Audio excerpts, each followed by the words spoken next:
beaucoup de gens sur les réseaux sociaux vous parlent, chantent quelque chose, et en général, on en voit un ou deux, c'est un maximum.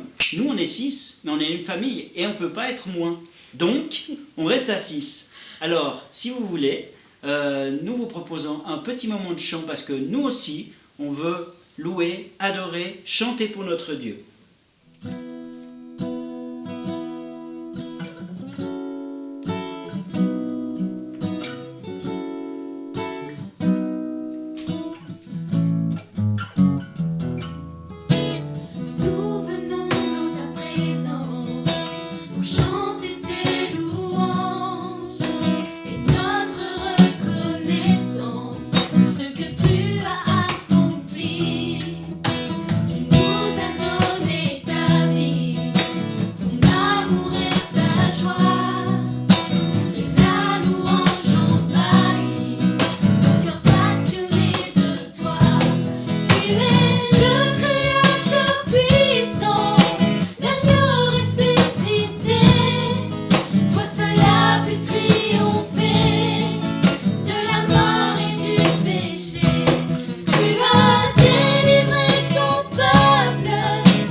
Ton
Un grand merci à la famille Dugon pour ce moment de louange. On va maintenant passer au moment du culte de témoignage. Merci à chacun d'entre vous pour les nombreuses vidéos que vous nous avez envoyées. On va donc les enchaîner maintenant comme si c'était un 5e dimanche physiquement à l'église, sauf que là on est bien calés chacun chez nous. Il n'y aura pas de moment de vide où on se demande qui va venir entre les vidéos. Non, on enchaîne les vidéos. Donc si vous avez un repas qui est minuté dans le four, repoussez-le peut-être d'une demi-heure. C'est un petit conseil personnel. Et puis installez-vous bien dans votre canapé et profitez de ce moment. Ce que vous allez voir, c'est l'église. C'est Dieu qui agit dans la vie de chacune des personnes. Salut à tous. Bon, 2-3 minutes, ça va être chaud, hein. Mais je vais essayer. Je suis Marie Schulz, la femme d'Étienne. On vient d'arriver dans la région en août et puis on s'est installé à l'église. On est arrivé plutôt vers novembre. Voilà. Moi, j'ai grandi dans une famille chrétienne. La famille parfaite, la famille Ingalls, quoi, un peu les 6 gamins, tous nickel, tous partis, tous convertis, tout ça, tout se passe bien. Et puis en fait, il m'est quand même arrivé d'être un petit peu le vilain petit canard. Je l'ai vraiment vécu comme ça. Et au final, voilà, je suis partie faire des études à 18 ans. Je me suis fait happer en fait par le monde, mais comment dire, je me suis pas fait happer en une fois. Je me suis vraiment fait avoir en fait sur sur plein de choses. Les barrières tombent les unes après les autres. Et puis au final, on arrive dans quelque chose qu'on n'a pas forcément voulu. Si on m'avait dit voilà ce que tu vas faire, j'aurais dit non mais n'importe quoi, ça c'est hors de question. Je suis partie, je suis tombée, j'ai voulu évangéliser un gars, je suis tombée amoureuse, je suis partie jusqu'à coucher avec, c'était pour moi une catastrophe. J'ai vraiment vécu des moments ultra difficiles, je voulais pas faire ce que je faisais, et pourtant je le faisais quand même. Je rentrais tous les week-ends, je pleurais à l'église, je pleurais en dedans de moi parce que je savais que j'étais pas dans une bonne situation, et pourtant j'y étais. Puis ce qui est drôle quand tu grandis dans l'église, c'est que la Bible tu la connais en fait, la théorie tu la connais. Et j'arrivais pas à sortir de là. Et puis Dieu m'a parlé à travers un passage que je connaissais pas. Et c'est trop fort parce que il m'a parlé un responsable de jeunes à une réunion de jeunes parle de l'histoire de Dinah dans l'Ancien Testament. Et il prononce ces paroles de dire mais Dinah a perdu son honneur. Et quand j'ai entendu ça, je suis partie. J'ai quitté la réunion, j'étais en pleurs, j'en pouvais plus de me dire mais c'est ce qui m'est arrivé quoi en fait. J'ai juste perdu mon honneur dans ces choses et je veux plus. Et Dieu m'a vraiment touchée et j'ai vraiment appris que pour moi j'avais fait la pire des choses.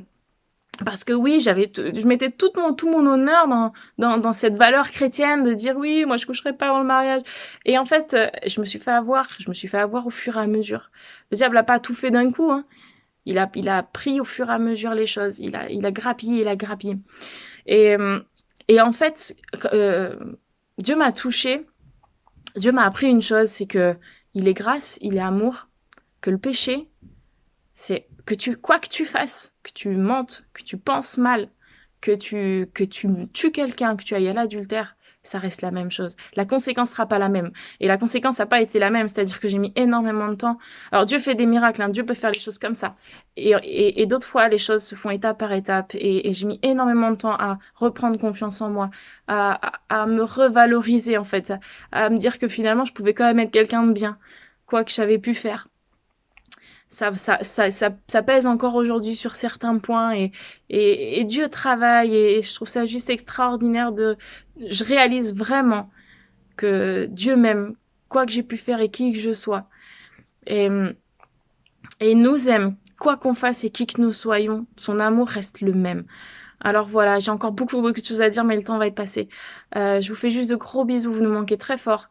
Et j'espère qu'on se reverra bientôt. Ciao, ciao. Bonjour chers amis du CEPS, chers amis d'ailleurs. Même si on est à 6000 km de vous, notre pensée, on est avec vous en pensée et heureux de partager ce moment de culte de ce dimanche avec vous. Nous remercions Dieu pour cette maison qu'il nous a donnée ici, cette situation géographique au pied de la montagne, cette rivière qui coule juste en contrebas, dont vous entendez peut-être le bruit. Cette immense terrasse sur laquelle Nous passons la plus grande partie de notre journée à lire, à étudier, à méditer, à prier. Et en parlant de lecture, nous profitons de cette occasion pour lire cette trilogie de Pierre-Yves Schwalen sur Panique angélique, qui nous parle tellement bien de l'amour de Dieu. C'est une trilogie que sincèrement nous vous conseillons de lire. Ici en Guadeloupe, la situation sanitaire est assez critique. Elle était déjà assez critique, mais ça s'est accentué il y a 2 ans avec l'incendie du CHU et cette épidémie que nous vivons aujourd'hui ne fait qu'en rajouter.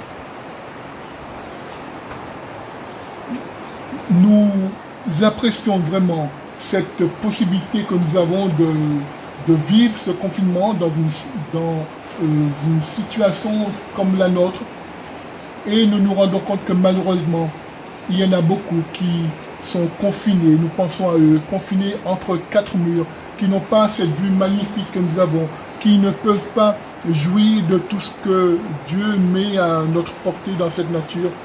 Et sincèrement, à Dieu soient tous nos remerciements pour cela.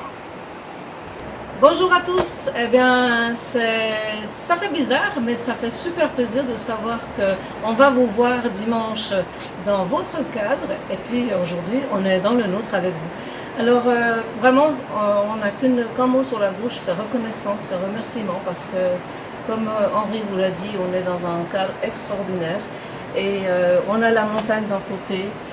La mer à l'autre bout, malheureusement, la mer n'apparaît pas sur la vidéo parce que c'est trop éloigné. Mais voilà, notre reconnaissance est immense parce que, en plus, ici, on est privilégié. Sur l'île, il y a des centaines de foyers qui sont privés d'eau. Et nous, on est en endroit où il n'y a pas trop d'eau. Et samedi, pourtant, on en a eu une, mais c'était légitime parce que le système veut que dès qu'il y a trop de pluie, trop abondante qui peut perturber le réseau, c'est coupé, mais il y a une petite installation que le neveu d'Henri a pu installer ici. Il a suffi de changer de vanne et d'aller puiser de l'eau dans l'eau agricole. Et cette eau agricole, eh bien, on en bénéficie encore aujourd'hui parce qu'autrefois, toute cette région, c'était les plantations de café. Donc il y a une installation qui était prévue pour les agriculteurs d'autrefois. Alors, reconnaissance absolue. Ça nous réjouit, ça nous met le cœur en joie, mais d'autant plus, ça nous met en lien avec ceux qui n'ont pas ce privilège. J'ai des amis personnels, on a des amis, des gens qu'on connaît et une multitude de personnes qui n'ont pas d'eau ou 1 ou 2 fois dans le mois ou 1 ou 2 fois dans la semaine. Alors qu'il faut plus que jamais respecter l'hygiène.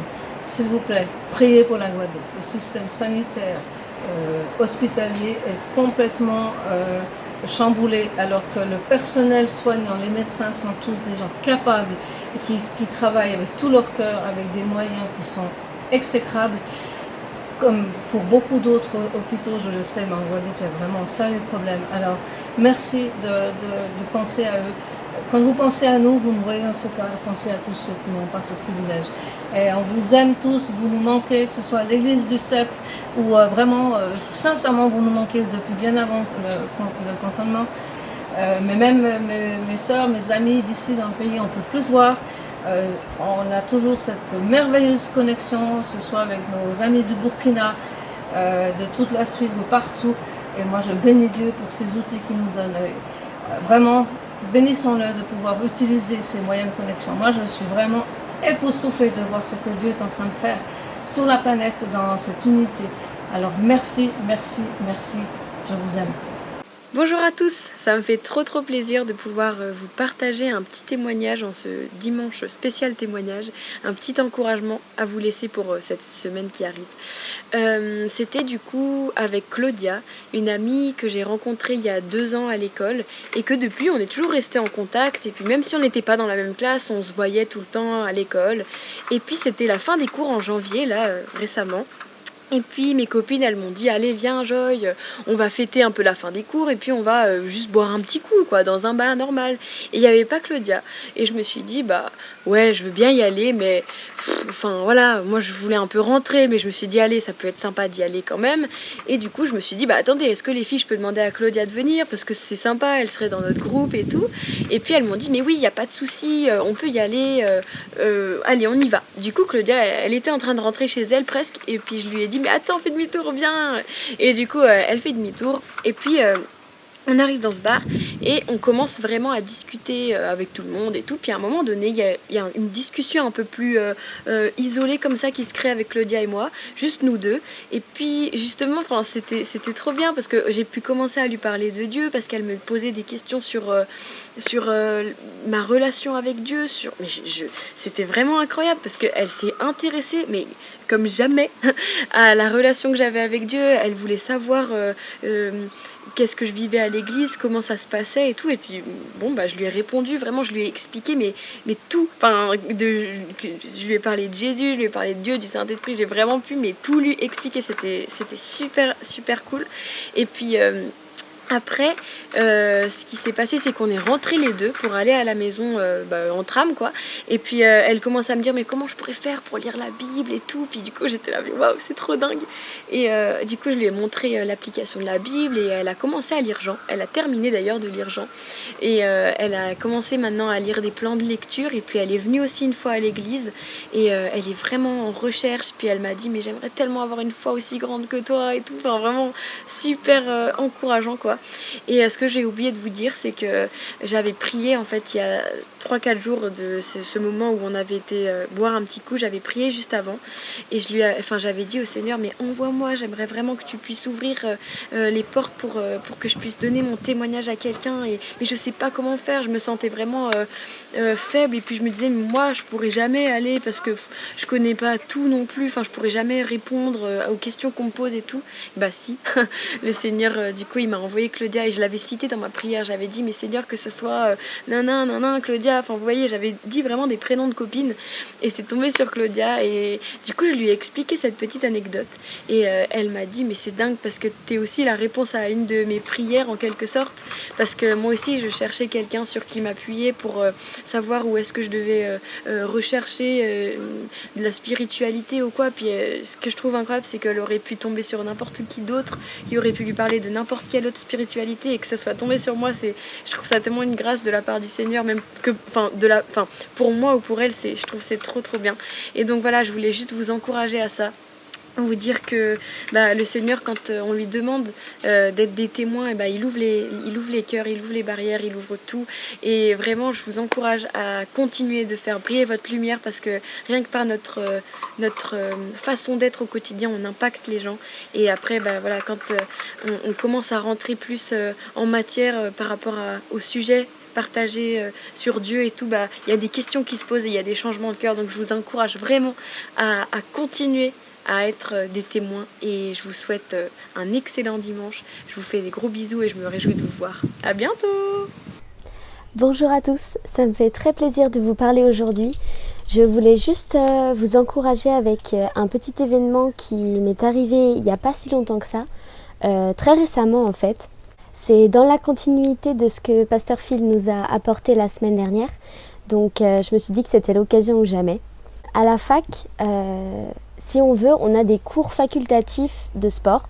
Donc moi, vu que mon sport c'est la danse, ça fait maintenant 6 semestres que je prends l'option sport. Donc c'est assez chouette, du coup ça nous donne des points en plus pour notre note finale, donc c'est super. Au début de ce semestre, donc depuis janvier, j'allais donc à mes cours de danse sans trop me poser de questions. Et à un moment donné, j'ai vu que la musique me dérangeait, la musique sur laquelle on faisait la chorégraphie ne m'allait pas en fait. Il y avait des sonorités qui me dérangeaient et je sais pas, j'étais comme mal à l'aise en l'écoutant et en dansant dessus en fait. Et je m'en souviens, en sortant d'un cours, j'étais vraiment désemparée, je savais pas ce que je devais faire parce que c'était la première fois que j'avais affaire à ce genre de situation où j'étais vraiment pas à l'aise avec la musique. En sortant de ce cours, j'ai vraiment prié et je me suis dit mais Seigneur, interviens, tu vois, je suis pas bien, fais que elle puisse changer de musique ou qu'il puisse se passer quelque chose pour que je puisse ne plus écouter cette musique et que je puisse plus danser dessus. Après ça et les jours qui ont suivi, j'ai beaucoup prié, j'ai aussi demandé à la prof le nom du titre de la musique pour que je puisse avoir le cœur net aussi de ce qui était véhiculé dans cette musique. Et je suis retournée la voir quelques jours après en lui disant que cette musique ne m'allait pas en fait et que je prenais la décision simplement d'arrêter les cours de danse. En regardant de plus près le titre et l'auteur de cette musique, je me suis rendu compte que c'était des artistes qui n'auraient pas du tout Dieu. Alors je vous cache pas que c'était vraiment difficile de lui dire ça, j'étais presque sûre qu'elle comprendrait pas et que ça allait être un petit peu humiliant et un peu bizarre aussi de dire que seulement pour le titre d'une musique je pouvais pas continuer et que c'était quelque chose qui ne me correspondait pas et que je ne pouvais pas cautionner en fait. Mais je lui ai dit ça simplement que j'avais des valeurs et que pour moi cette musique et tout ce qui allait avec cette musique ne me correspondait pas et que simplement je pouvais pas en fait. Elle était vraiment surprise puisqu'elle m'a dit que j'étais la première étudiante qui faisait ça et elle n'a pas compris sur le moment mais elle m'a simplement écoutée en me disant que d'accord, c'était d'accord pour elle que je pouvais arrêter. Même si c'était des moments compliqués à passer pour moi, même si c'était difficile de me confronter au regard des autres, après j'étais vraiment libérée et je me sentais vraiment moi-même. Je savais pourquoi je l'avais fait et je savais qu'est-ce qui me motivait à le faire aussi. Donc pour moi c'était super important de simplement glorifier Dieu et ne pas faire de compromis en fait, simplement entre ce que je crois et ce que je vis. Quelques semaines après, mes camarades qui étaient dans ce cours aussi m'ont dit que la prof avait reparlé de moi à ses élèves. On n'est pas resté en froid ou quoi, mais je pense que ça continue de la travailler puisqu'elle a continué de parler de moi en fait aux étudiants même quelques semaines plus tard. Donc je pense vraiment que c'est en train de la travailler. Je crois qu'elle peut commencer à comprendre petit à petit pourquoi j'ai arrêté en fait, pourquoi j'ai arrêté de suivre ses cours et d'écouter cette musique. Je pense vraiment que ça peut la travailler et je prie vraiment au nom du Seigneur Jésus que ça puisse faire son chemin dans sa vie et qu'elle puisse simplement connaître Jésus. Je pense que ça peut aussi avoir eu un impact sur les camarades de ma classe. Ça peut par exemple les faire réfléchir sur pourquoi cette musique me dérangeait plus qu'une autre et qu'est-ce que je croyais au fond pour à ce point-là être sûre de mes convictions en fait. Bien que je n'ai pas la suite des événements, je n'ai pas la suite de l'histoire, je veux croire vraiment que les petits actes du quotidien peuvent vraiment changer la donne. Ce n'est pas parce qu'on ne voit pas les fruits qu'il n'y en a pas. Aujourd'hui, je vous encourage vraiment à prendre position, même si c'est difficile, même si tout le monde vous regarde bizarrement, même si c'est complètement contraire à ce que la société nous demande de suivre et de faire. Je vous recommande tellement de le faire et être sûr de ce que vous croyez et pourquoi vous prenez position comme ça. Je pense qu'on a toujours le choix. On a toujours, à un moment donné de notre vie, des possibilités de dire oui ou non à des choses qu'on aimerait cautionner ou pas.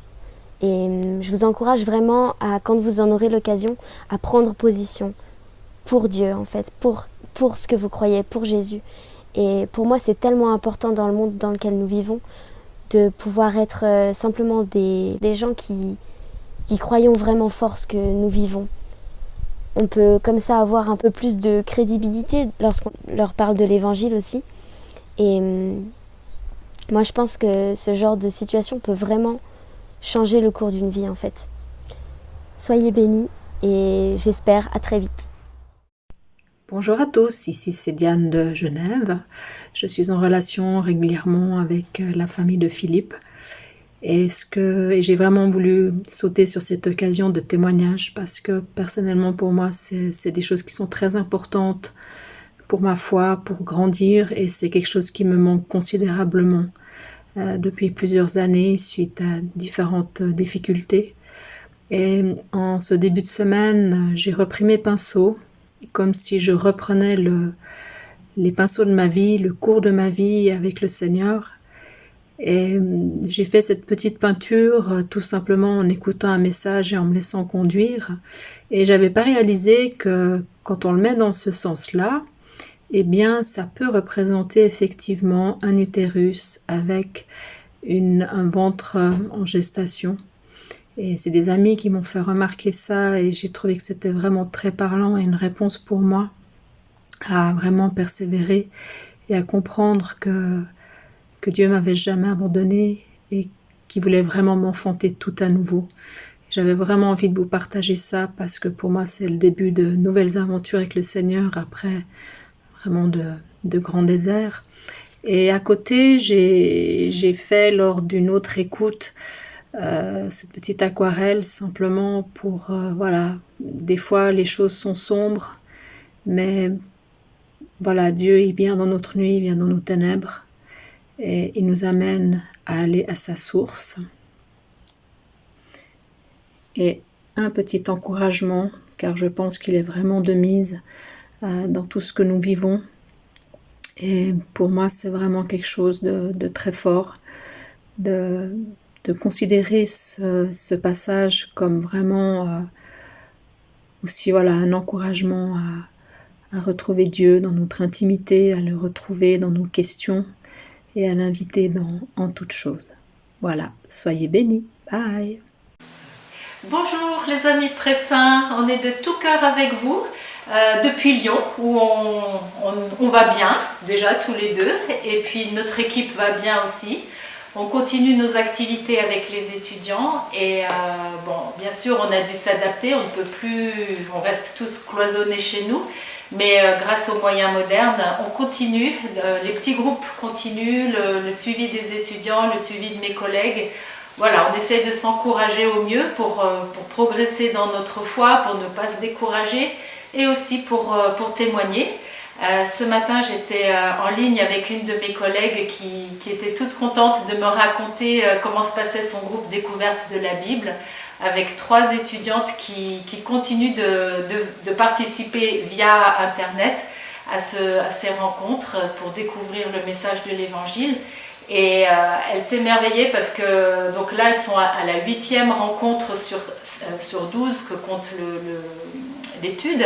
Et déjà, les filles commencent à dire « Ah, mais on arrive bientôt à la fin, est-ce qu'on pourra continuer après ?»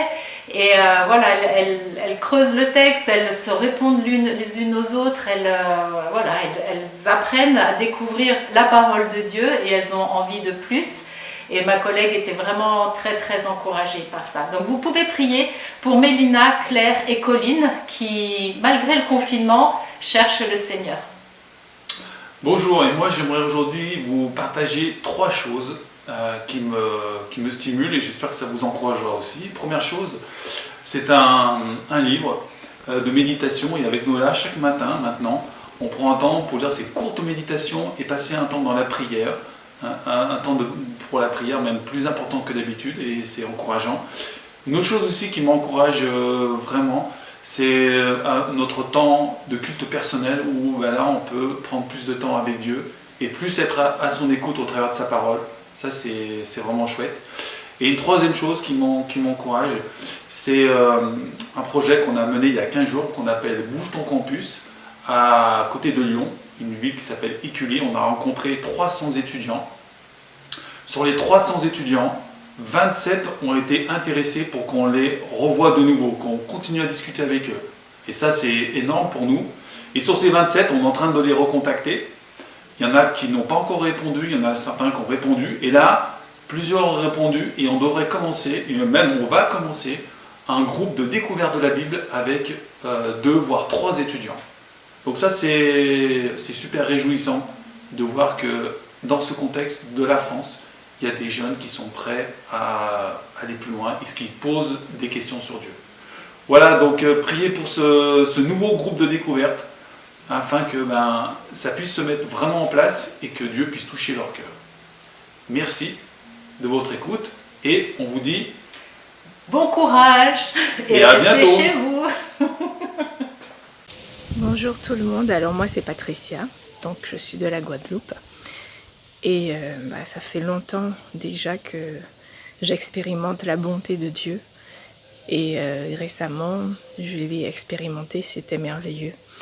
Donc comme je disais, je suis en Guadeloupe et ma fille fait des études d'infirmier sur Paris, donc elle était en stage à la Salpêtrière et malheureusement elle a été en contact avec un patient qui n'a pas dit qu'il revenait de l'Italie et donc tout son service a été au chevet de cette personne qui au final a été testé positif et est décédé 3 jours après son entrée dans le service. Ceci a vraiment affecté ma fille. Et bien évidemment, elle était un peu en colère parce que la peur d'être contaminée, la peur de tout ce qu'on disait sur cette maladie. Donc malheureusement, quelques jours après, elle a développé des symptômes. Et c'était très dur pour moi, qui suis à 8000 km. D'entendre ma fille au téléphone pleurer, déjà en expliquant comment c'était stressant dans le service et comment ils étaient à bout et que elle m'a annoncé qu'elle a été mise en arrêt pour suspicion de Covid-10 et très vite elle a développé des symptômes qui se sont empirés du jour au lendemain. Donc j'ai fait appel à mes bien-aimés qu'on prie pour moi.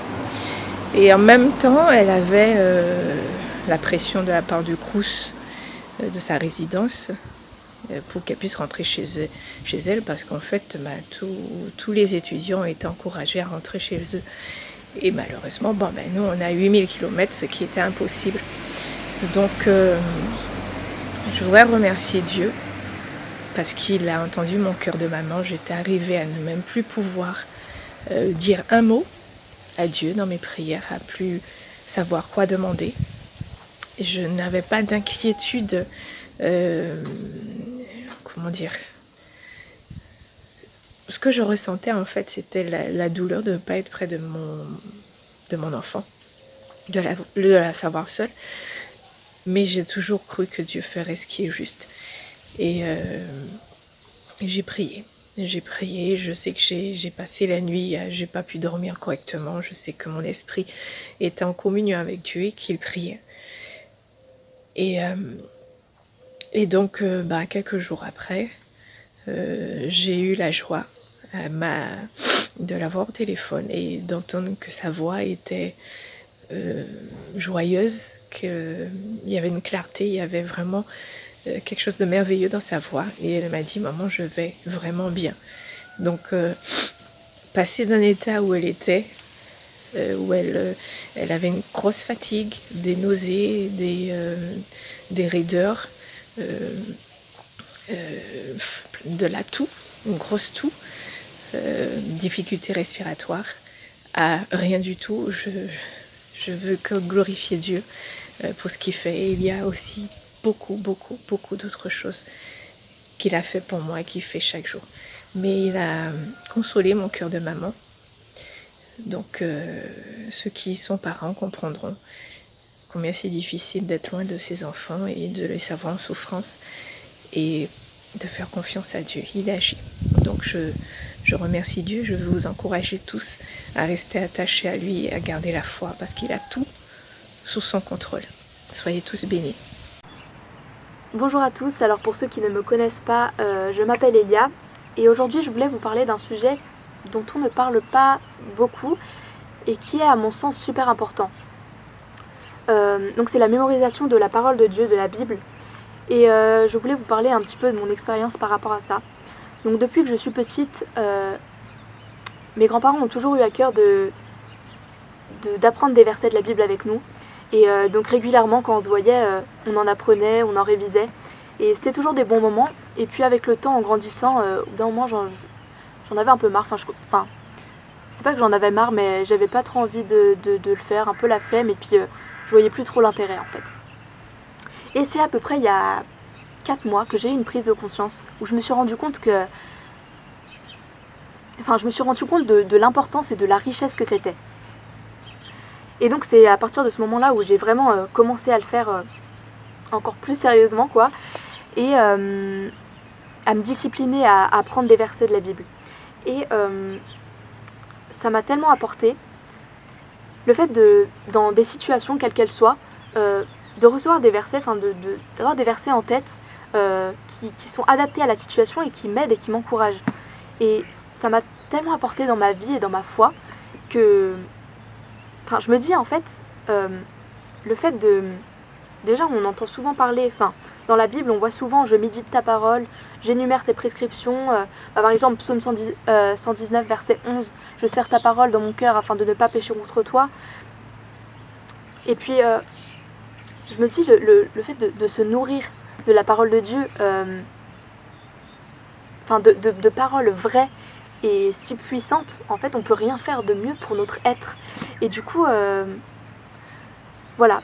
Je me suis disciplinée à le faire régulièrement et je sais que c'est pas facile, moi-même je peux en témoigner, mais c'est vraiment quelque chose qui m'a apporté, qui m'encourage chaque jour et que je vous encourage à faire aussi en fait. Donc j'ai une méthode pour apprendre, je sais qu'il y a pas mal de méthodes qui existent pour apprendre des passages de la Bible. Moi j'ai trouvé ça sur internet, donc c'est une boîte en fait, c'est une méthode où on apprend des versets avec une boîte. Et donc je ne vais pas l'expliquer ici, mais si jamais vous avez des questions ou vous voulez savoir comment moi je mémorise les Écritures, n'hésitez pas à m'envoyer un petit message ou à m'appeler, ça me ferait plaisir d'en parler avec vous. Et si vous avez d'autres méthodes pour apprendre des versets de la Bible, ça m'intéresserait aussi de savoir. Donc voilà, que le Seigneur vous bénisse et j'espère que ce que j'ai dit là, ça va vous encourager et surtout dans cette période où en fait on a le temps, puisqu'on est à la maison pour la plupart, on a le temps de pouvoir de faire ça. Prenez le temps et puis voyez les impacts et les fruits que ça a, parce que ça vaut le coup en fait, vraiment. Bon dimanche. Bonjour à tous. Alors j'aimerais partager avec vous un petit peu ce vécu du confinement qui, ma foi, pour moi, est vraiment, se passe très bien. Je vis ça de façon vraiment très agréable, de façon très douce et très paisible. Et c'est vrai que je garde dans mon cœur, vraiment très fortement gravé, une promesse que le Seigneur m'a faite quand j'étais toute petite, à 8-9 ans. C'est lorsque je l'ai vraiment accepté comme sauveur et Seigneur dans ma vie. J'ai eu par la suite une forte assurance, une pensée vraiment très très forte qui était « je ne serai plus jamais seule ». Alors c'est plutôt chouette et vraiment ouais, je chéris cela. Alors pour moi ces temps de vie confinée, c'est comme un hiver. Alors vous me direz, un hiver, mais qu'est-ce que c'est que cette affaire? C'est curieux, on a le printemps tout autour de nous qui émerge, qui apparaît. Mais oui, je dirais un temps d'hiver, d'hibernation, un temps de repos, un temps de silence aussi. Et on sait combien le silence de l'hiver est important pour préparer et pour organiser par la suite un printemps de qualité. Alors moi, vraiment, je prends soin de cette saison hivernale pour que par la suite, il puisse avoir l'éclosion d'un printemps radieux et merveilleux. Pour moi aussi, c'est un temps que je vis vraiment comme un temps mis à part, un temps particulier, un temps particulièrement propice pour vraiment me laisser travailler par les événements et me laisser aussi travailler par le Seigneur. Moi, ce que je ressens, c'est que je me rapproche de lui, que ma relation est vraiment plus nourrie, que je suis plus centrée que je suis plus réceptive, plus disponible. Une petite anecdote à ce sujet. Vous savez que le pasteur Phil a lancé une invitation de mercredi à vendredi, de jeûne et de prière, bien sûr. Et moi, Jenny, vraiment, je suis pas une personne qui jeûne. Ou alors, si, je jeûne, mais une journée et une petite journée. Guère plus. Et là, v'là-t-il pas que mardi, je reçois la capsule de Pasteur Phil qui nous invite à jeûner pendant 3 jours. Jeûne de 3 jours. Jeûne et prière. Et là, de façon hyper spontanée, je me dis, ben oui, jeûnons 3 jours. Sans crainte, alors que je pense que le jeûne m'effrayait et voilà, ça me perturbait beaucoup, ça causait beaucoup de crainte en moi. Et là, bah, je me dis, bah oui, je vais jeûner, c'est logique, aucune crainte, la moindre opposition en moi, et on y va. Et ça se passe super bien. Merci Seigneur. Donc, mon souhait, mon sujet de prière pour moi et pour nous tous, c'est vraiment que ce temps soit un temps qui nous permette de franchir une marche, ce soit une étape supplémentaire pour vraiment nous permettre de développer, de bonifier nos relations, de bonifier notre relation au Seigneur, bien évidemment, de bonifier notre relation à ceux qui nous entourent, et aussi de bonifier notre relation et notre position d'être humain dans cette création. Voilà. Et vraiment, moi, ce que je voudrais pour moi-même et pour nous tous, c'est de pouvoir tirer quelque chose de tout ça. Tirer quelque chose qui me touche profondément, qui me transforme durablement. Voilà, vraiment être transformé par tout ça et de façon durable surtout, que ce ne soit pas juste un soufflet qui retombe assez rapidement. Donc voilà, prenez soin de vous tous et de vos proches. Dieu est là, Dieu est présent dans nos vies à chaque instant, il ne sommeille ni ne dort. Et en son temps, ce que Dieu fait est parfait en son temps. Salut tout le monde, j'espère que vous allez bien. Aujourd'hui, je voulais vous partager un petit témoignage, une petite prise de conscience personnelle. Comme on le sait tous, on est dans des circonstances assez particulières, assez spéciales et je pense difficiles pour certaines personnes. Mais aujourd'hui, je voulais revenir avec quelque chose de plus positif, qui est la reconnaissance. Je voulais prendre un exemple que je vis avec le groupe de jeunes pour un peu vous expliquer ce que je veux dire. Et en fait, c'est l'une de nos forces. Je trouve qu'on a toujours été reconnaissants de savoir les uns les autres, toujours été reconnaissants de pouvoir servir Dieu ensemble. Ça nous arrive souvent de prier, Seigneur, merci parce qu'on peut encore se rassembler aujourd'hui, merci parce qu'on peut encore être unis en ta présence. Et en fait, le fait d'en être en quelque sorte privé, même si on a les réseaux sociaux, ça m'a vraiment montré l'aspect précieux qu'on a de l'Église et du groupe de jeunes. Et je pense que je le savais déjà, j'ai toujours été trop contente de l'Église, de tout ce qu'on vit. Mais le fait de plus avoir le même accès, de plus se réunir de la même manière, c'est vrai que déjà ça me manque trop, mais aussi ça montre que c'est vraiment une bénédiction de la part de Dieu qu'on a pendant tout le long de l'année. Et je pense aux familles pour qui c'est plus difficile, aux personnes qui sont seules. Je pense aussi à ceux qui ont été affectés dans leur santé. Et je voulais juste encourager en disant que même dans ces temps, Dieu peut vraiment nous bénir et nous fortifier. Je pense que ça a permis à beaucoup de personnes, dont moi la première, de prendre plus de temps avec Dieu. Donc ça m'a vraiment fait du bien. Voilà, j'ai vraiment trop hâte de vous voir. Ça va être trop stylé quand on va se revoir, je suis trop excitée. Mais en attendant, je pense à vous. Je vous fais plein de bisous. Mais de loin, enfin, je fais pas trop de bisous, mais voilà. Je pense à vous. Bonjour à tous, je m'appelle Stéphane de la Fuente et la prédication sur la reine Vashti dimanche dernier m'a donné envie de partager un événement que j'ai vécu il y a maintenant une dizaine d'années. Un événement auquel j'ai pas su dire non, tout de suite en tout cas. J'étais sur mon lieu de travail et au moment d'aller manger à midi, je me suis fait une petite entaille à un doigt. Une blessure tout à fait bénigne, mais le sang arrêtait pas de couler. Et là, je croise un collègue dans les couloirs du bureau qui me voit comme ça, puis qui me dit « Mais écoute, je peux peut-être faire quelque chose pour toi. » Et sur le coup, j'ai pas tilté sur bon.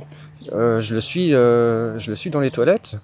Et puis là, il me dit qu'il a appris à stopper l'effusion de sang et les brûlures. Et là, je comprends qu'il s'agit de magnétisme, quoi.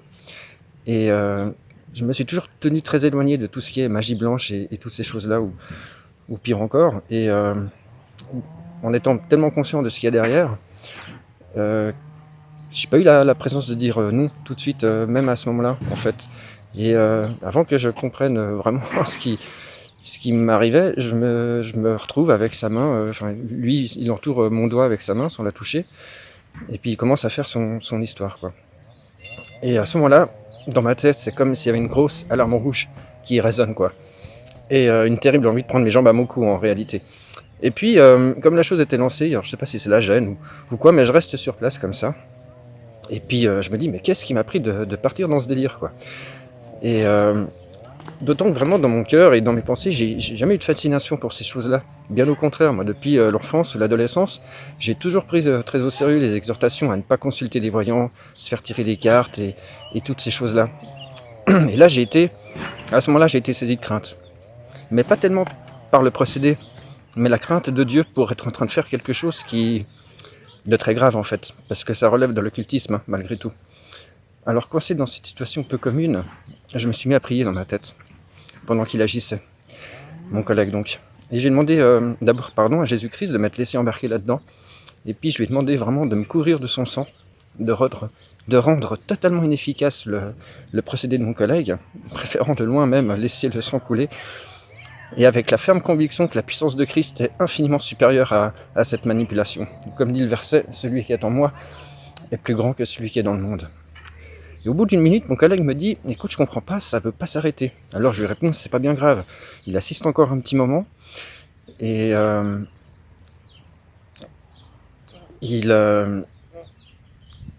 et puis à son grand étonnement, au bout d'un petit moment, il réitère son étonnement en disant « Mais c'est bizarre, en principe j'y arrive facilement et puis assez rapidement. » Et à ce moment-là, j'ai senti que j'avais une occasion de dire non, à nouveau, une nouvelle occasion de dire non. Alors j'ai retiré ma main, ravi de voir que la plaie coulait toujours, et puis tout en lui disant que c'était pas bien grave, mais lui il se confond en excuses. Et puis dans mon fort intérieur, je me disais, mais mon pauvre ami, si tu savais contre qui tu luttais à ce moment-là. Et puis donc je suis ressorti de ces toilettes avec un sourire intérieur jusqu'aux oreilles, le cœur léger, joyeux même. Et puis j'ai remercié le Seigneur pour cette belle victoire qu'il a eue sur ce moment particulier. Tout ça pour dire que ne pas savoir dire non, ou manquer de discernement, peut nous entraîner en quelques secondes dans des situations délicates, voire dangereuses en fait. Mais le plus important que j'ai compris là-dedans, c'est que Jésus-Christ, il connaît nos cœurs et nos pensées, et il sait qui nous sommes au plus profond de nous. Et s'il est clair que j'aurais jamais dû accepter d'entrer dans ces toilettes et de faire ça, c'était pas non plus synonyme de condamnation. Alors oui, j'ai réagi tardivement, mais j'ai réagi avant qu'il soit trop tard. Et à la seconde où j'ai crié à lui, il a répondu. Voilà, ce message, c'est l'occasion de rendre une nouvelle fois gloire à Jésus-Christ pour ce qu'il avait fait. Et puis je vous souhaite un bon dimanche à tous et que le Seigneur vous bénisse. Chers frères et sœurs du pays de Gex, nous vous transmettons toute notre affection et tout notre amour depuis le Burkina, où la famille Gloser se porte bien, que ce soit Pascaline, Coraline, Ilian, Emmanuel.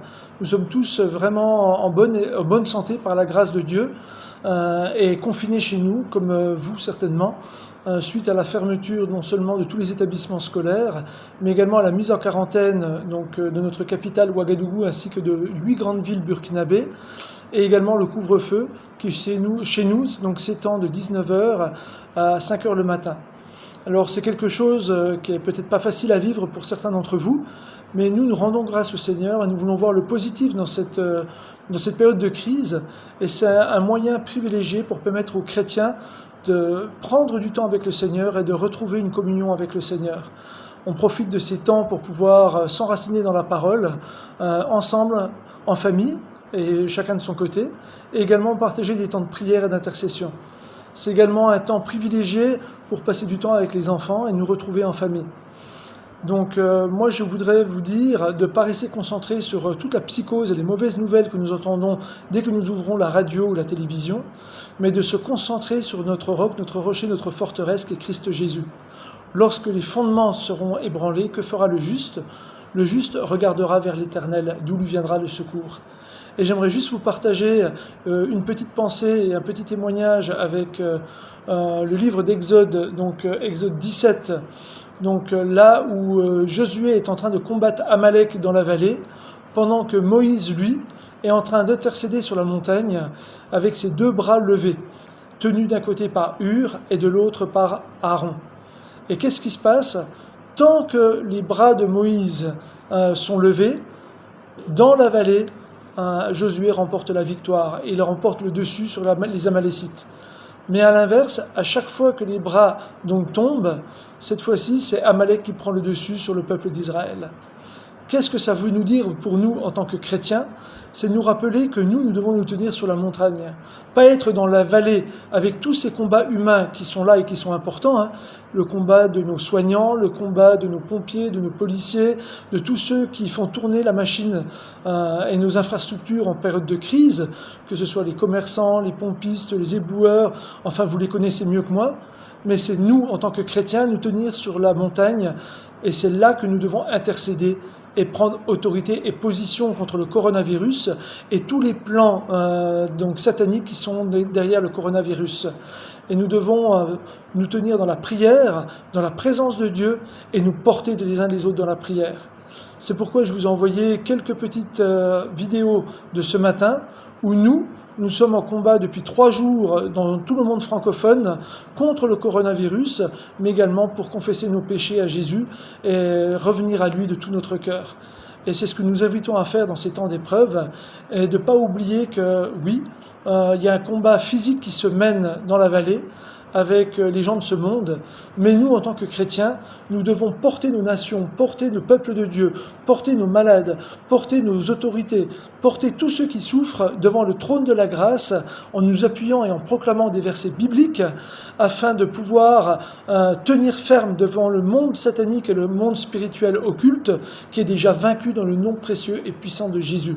Et nous devons prier et ne pas nous lasser, prier en tout temps, et soutenir nos autorités, et soutenir nos nations, et permettre que nous, chrétiens, nous tenions, entre guillemets, fermes devant le coronavirus et devant la maladie qui est toujours envoyée par Satan et le monde satanique.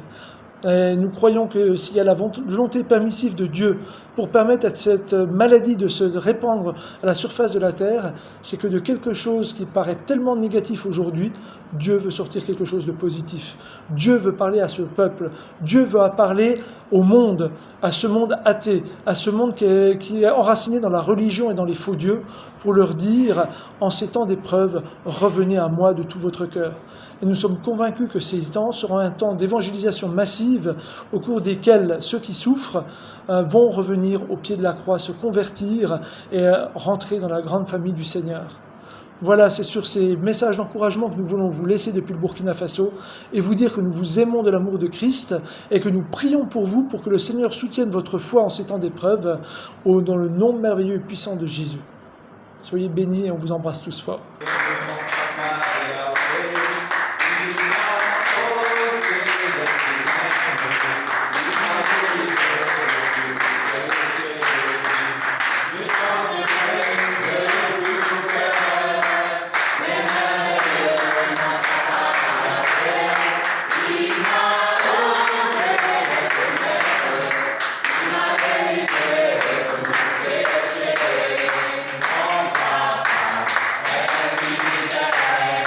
We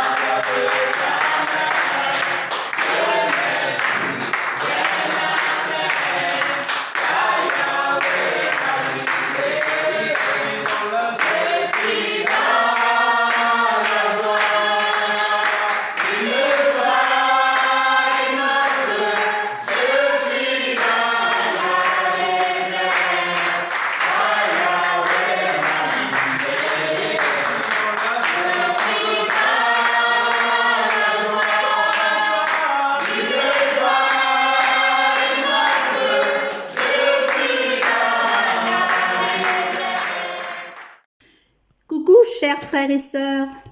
Je vis bien ce confinement. Je suis juste frustrée de ne pas marcher à ma guise aussi longtemps que j'aimerais. Lors d'une mini-balade, voire un aller-retour, 2 jeunes gendarmes m'ont interpellée de leur véhicule en me sollicitant de rentrer chez moi, car je n'avais rien à faire dehors et étais une personne âgée. Bref, j'ai obéi et suis repartie avec mon attestation un peu amère, sous un beau soleil qui chauffait encore, en priant Dieu de les bénir. C'est impressionnant de vivre dans cette atmosphère calme, lourde, pesante, rue déserte. Je suis habituée à voir mes 2 petits-fils, Mathéo et Baptiste, qui me manquent beaucoup. Mais avec FaceTime, ça me réconforte de communiquer avec eux. Quand ce coronavirus a atteint nos frères, sœurs et la région de l'Est de la France et s'est étendu sur notre pays, j'étais effrayée. J'écoutais les informations pour me tenir au courant de ces mauvaises nouvelles qui m'angoissaient. Mes pensées négatives commençaient à vagabonder dans ma tête en me remémorant ce que mes parents me racontaient en vivant la Deuxième Guerre, et mes yeux commençaient à se remplir de larmes lorsque notre président a prononcé le mot guerre. J'ai commencé à crier à Dieu pour cet incroyable nombre de décès. J'ai repensé à ce verset 4 du psaume 23. Quand je marche dans la vallée de l'ombre de la mort, je ne crains aucun mal, car tu es avec moi. Ta houlette et ton bâton me rassurent. J'ai retrouvé peu à peu la paix du Seigneur, me réfugiant dans sa parole vivifiante, source de vie, en la lisant régulièrement dans la journée. En écoutant de la louange pour être continuellement dans la présence de Dieu avec confiance. Psaume 46, verset 2. Dieu est pour nous un refuge et un appui, un secours qui ne manque jamais dans la détresse. Puis à essayer d'apprendre des versets que ma mémoire a du mal à retenir, à prendre des nouvelles des uns, des autres et à les encourager. Comme vous, je prie Dieu de me préserver de ce virus, ainsi que mes proches, ma famille, l'Église. Je prie que le Saint-Esprit touche le cœur de mes connaissances et du peuple qui cherche une quelconque espérance, mais n'appartiennent pas encore à Dieu. Cette épreuve m'encourage encore plus à m'attacher au Seigneur, à dépendre de lui, à tenir sa main et à redire à mes amis que je suis chrétienne et crois en Jésus-Christ, que Dieu est souverain et a le contrôle de toute situation, même de cette guerre sanitaire. Je suis consciente que des temps très difficiles vont venir et je veux et persévère à être tout près de son cœur, car nous avons un Dieu fidèle qui ne nous abandonnera jamais. Je veux être remplie de sa confiance en marchant par la foi pour la suite des événements et prie qu'il nous couvre du sang précieux de l'agneau chaque jour. Philippiens 4, verset 7. Et la paix de Dieu, qui surpasse toute intelligence, gardera vos cœurs et vos pensées en Jésus-Christ. À lui seul soit la gloire, la puissance et l'honneur. Vous me manquez, chers frères et sœurs. Je vous embrasse et vous dis à bientôt. Bonjour, je m'appelle Marie, j'ai 15 ans, j'habite à Culose, dans l'Ain, donc en France. Je suis catholique. Pour ma part, je suis déjà venue au CEP une fois. Je suis venue aux vacances de février, puis ça m'avait plu. Du coup, je me suis abonnée à la page Facebook et tout. Et c'est pour ça que je suis au courant que justement dans le cadre du 5e dimanche, le CEP fait justement... nous demande de faire des témoignages Et donc je me suis dit bah pourquoi pas en faire un. Alors j'ai bien noté, j'ai écouté la vidéo du pasteur Phil et donc j'ai noté ce qu'il fallait dire. Alors d'abord, est-ce que j'ai une requête, un besoin ou un défi? Alors j'ai noté 3 choses. Donc déjà, je suis en première, moi, donc j'aimerais bien réussir mon bac. Voilà, c'est mon bac de français, parce que le bac, ce sera l'année prochaine, mais le bac de français, déjà, ce serait bien, parce que c'est pas que c'est pas gagné, mais c'est pas facile. Après, un deuxième truc, genre, je fais un concours, le concours général de thème latin. Donc le concours général, c'est un concours national, et voilà, d'assez haut niveau, et donc en fait, ça fait depuis 1 an que je travaille dessus. Que je suis présentée par un professeur et tout, et voilà, et donc j'aimerais bien que tout le travail que je fais ça aboutisse et que je décroche quelque chose, d'autant plus que la fille qui avait été présentée l'année dernière, elle a gagné, donc j'aimerais bien avoir quelque chose, mais je sais pas. Et une troisième requête, bah je pense que c'est une requête qui va être demandée par beaucoup de personnes. C'est simplement la fin du coronavirus. Enfin, c'est pas que pour moi le confinement soit très dur, c'est juste parce que j'ai hâte que la vie reprenne son cours normalement, qu'on puisse sortir, que je puisse retourner à mon établissement pour retrouver, je sais pas, toutes mes potes, pour avoir des cours, parce que c'est pas très pratique les cours par ordinateur, et voilà. Après, qu'est-ce que le Seigneur a récemment fait dans ma vie? Alors récemment, j'ai pas trouvé grand-chose, enfin voilà, j'ai pas trouvé grand-chose, mais j'ai noté 2 choses. Donc déjà, il y a un truc qui s'est passé quand j'étais en 3e. Donc en gros, j'avais un gros problème de dos, j'avais une grosse scoliose, genre plus de 50 degrés de courbure pour les gens qui connaissent, voilà. Et en gros, j'avais hyper peur que le médecin, quand je suis allée le voir, il me dise que je devais porter un corset. Parce que le corset, je sais pas si vous savez, mais c'est hyper contraignant, vraiment. Et donc j'ai beaucoup prié, et en fin de compte, je me suis fait opérer du dos. Donc c'est pas du tout à quoi je m'attendais, évidemment, je pensais rien avoir et tout. Mais du coup, je me suis opérée, puis ça s'est bien passé. Donc en fin de compte, tout est bien. Et le deuxième truc auquel j'ai pensé sur ce que le Seigneur a récemment fait dans ma vie, c'est l'année dernière, donc du coup c'était quand j'étais en 3e, j'avais postulé, j'avais fait un dossier pour aller dans un bon établissement près de Paris, et du coup j'ai été prise, du coup je suis hyper contente parce que au début je voulais pas y aller, puis en fait après je me suis aperçue que ça allait être bien. Donc après j'étais motivée et je suis hyper contente parce que j'ai été prise et je regrette pas du tout mon choix, vraiment, c'est trop bien. Et après, j'ai noté le 3e point donc qu'on peut aborder dans cette vidéo, c'est est-ce que j'ai des encouragements à transmettre? Déjà, je veux encourager tous les gens qui sont un peu en galère à cause du corona, pour les gens qui par exemple sont malades du coronavirus, pas forcément gravement, mais malades, pour les gens qui sont gravement malades aussi évidemment, pour les gens pour qui le confinement c'est super dur, notamment quand ils habitent dans des petits appartements à Paris, avec des enfants, des animaux de compagnie et tout, ça doit vraiment être super dur. Et voilà, et un deuxième encouragement, alors c'est assez basique, c'est de croire en vos rêves, en gros, si vous avez vraiment envie de faire quelque chose, faut être déterminé, il faut travailler, faut y croire et tout, et peut-être que normalement un jour ça marchera. Donc voilà les 2 encouragements en gros j'ai à transmettre. Et sur ce, moi j'étais très contente de faire cette petite vidéo, et donc voilà, ciao. Eh bien, je vous dis bonjour. Donc, la paix et la grâce de notre Seigneur Jésus-Christ soient donc avec vous. C'est le pasteur Josias qui, depuis la Guadeloupe, vous envoie cette petite vidéo pour participer donc à ce culte spécial, 5e dimanche du mois de l'église Le Sept. Moi aussi, j'ai eu à cœur, puisque j'ai reçu donc la vidéo, de partager un mot d'encouragement avec les chrétiens qui se retrouvent donc autour de ce programme. Que vraiment le Seigneur puisse vous bénir, quel que soit le lieu où vous êtes. En ces temps particuliers que nous vivons, j'aimerais dire peut-être juste 3 choses qui sont de nature peut-être à nous encourager à tenir notre foi fixée plus que jamais sur notre Sauveur et Seigneur Jésus-Christ. Le premier point et la première chose que j'aimerais nous dire, c'est que bien sûr, Dieu, il est souverain sur toutes choses. Il est assis sur son trône et il fait ce qu'il veut. En début d'année, le Seigneur m'a donné un verset qui est pour moi un guideline, à savoir, en Proverbe 19, verset 21, il est dit « Il y a dans le cœur de l'homme beaucoup de projets, mais c'est le projet de l'Éternel qui s'accomplit, c'est le dessein de l'Éternel qui s'accomplit. » Et je crois que les circonstances donc, confirment cette vérité, c'est le projet de Dieu qui s'accomplit. Il reste souverain. Et c'est là un appui certain pour nous, que Dieu n'est pas donc dépassé par les événements.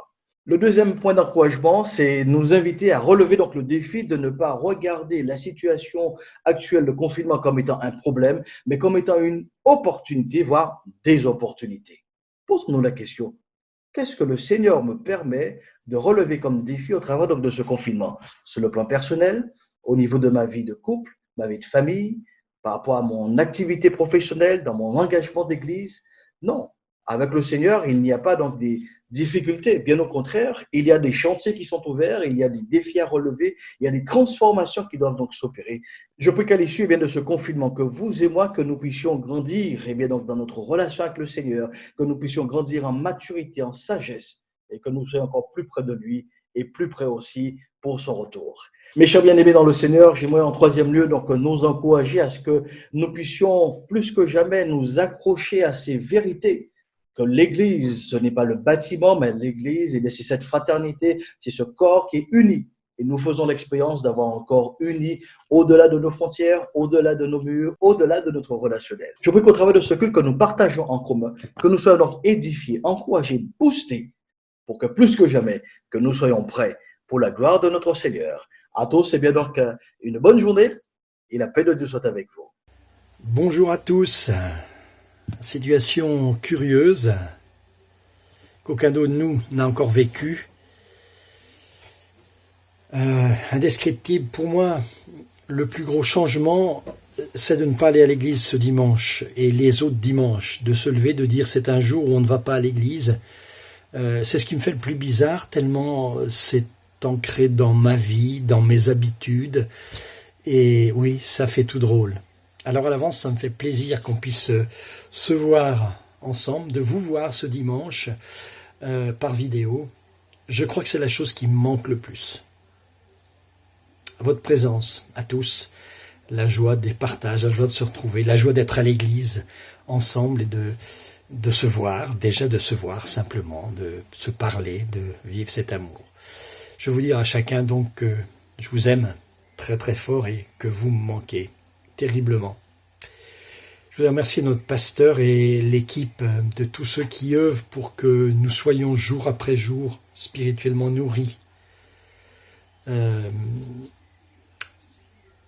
C'est vous qui faites pour nous les courses spirituelles. C'est super important. C'est précieux. Vous êtes précieux. J'ai beaucoup apprécié l'étude du livre d'Esther.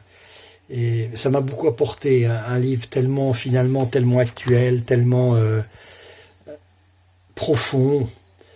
Et je me réjouis à l'avance en lisant ce livre d'Esther, je me réjouis à l'avance pour le jour où on va pouvoir se retrouver. Pour le jour où cette épreuve sera terminée. Et pour le jour où on pourra se retrouver à l'église et refaire de nouveau un culte.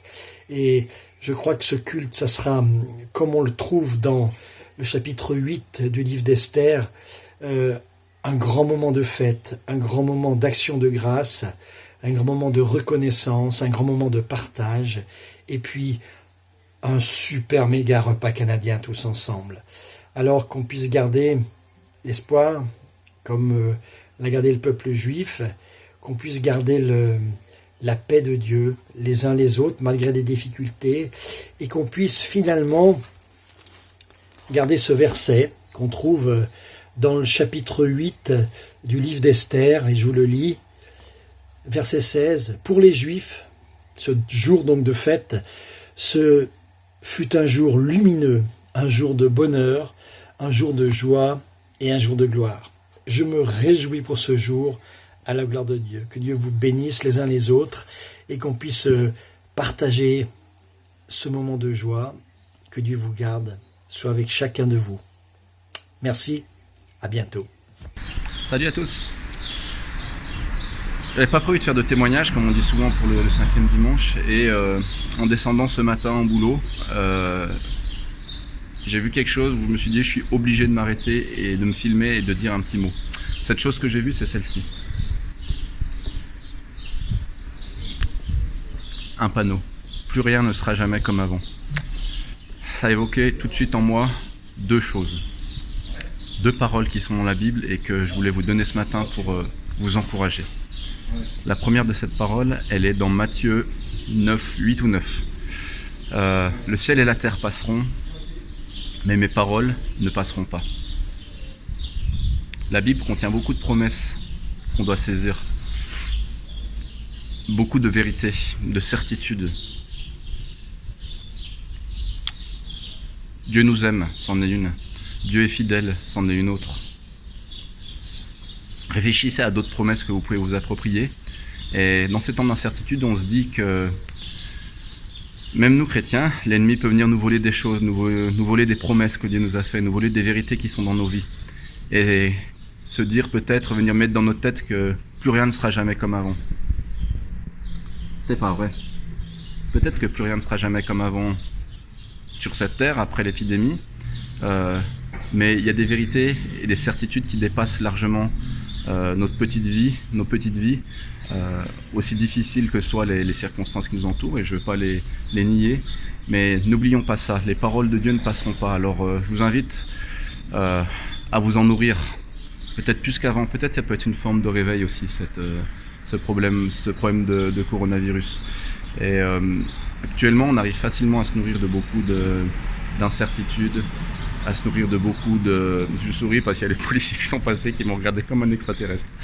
À se nourrir de beaucoup d'incertitudes, à se nourrir des médias qui nous inondent de catastrophisme.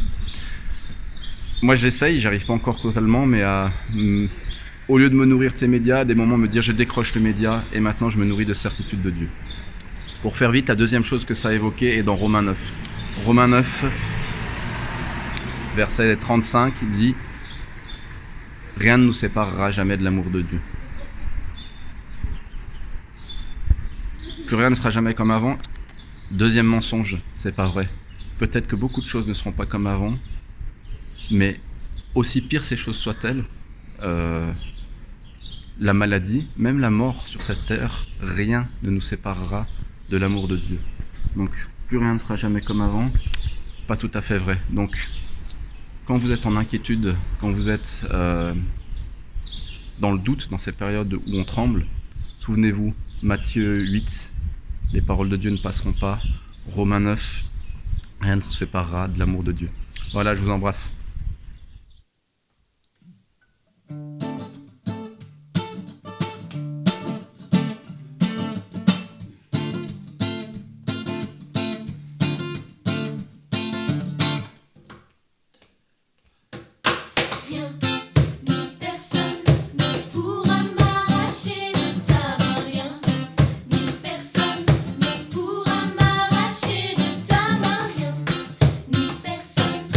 Pour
Un énorme merci pour chacune de ces vidéos. Je dois vous faire une petite confession. Ce mercredi de cette semaine, on s'est téléphoné et échangé par WhatsApp entre Phil, Rémi et moi en se disant qu'est-ce qu'on fait? On n'a aucune vidéo. Mercredi. Vendredi, on était en train de s'inquiéter qu'on avait trop de vidéos. Et ça, c'est un petit clin d'œil de Dieu. Dieu pourvoit. Il est temps maintenant de partager quelques annonces. D'abord, la première pour les enfants. Déjà, félicitations, vous avez tenu jusqu'à maintenant, vous avez bien écouté, donc petite récompense pour vous. Vous allez voir s'afficher à l'écran une image avec une série de 10 images, numérotées de 1 à 10. C'est un jeu. Il faut trouver pour chaque série d'images le personnage biblique qui se cache derrière cette image. Donc essayez de trouver ceci avec vos frères et sœurs si vous en avez, avec vos parents parce que je suis à peu près sûr qu'ils vont vouloir jouer. Et quand vous avez les réponses, vous m'envoyez un mail ou un WhatsApp pour me dire quels sont les personnages de 1 à 10. Si vous en trouvez pas, qu'il vous en manque un ou deux, c'est pas grave. Moi je vous partagerai que j'ai un petit peu galéré sur le 7, j'ai pas compris la grande oreille à la fin. Mais envoyez-moi quand même la réponse et je vous promets que quand on va se retrouver, je vous ferai une petite récompense pour ceux qui nous auront renvoyé cette réponse. Pour les plus grands, on veut partager quelques sujets de prière pour la vie de notre communauté. On est reconnaissant que Nelly va mieux, on tourne cette vidéo samedi. Les dernières nouvelles sont qu'elle est encore à l'hôpital mais que la situation est sous contrôle et on espère qu'elle sort en début de semaine.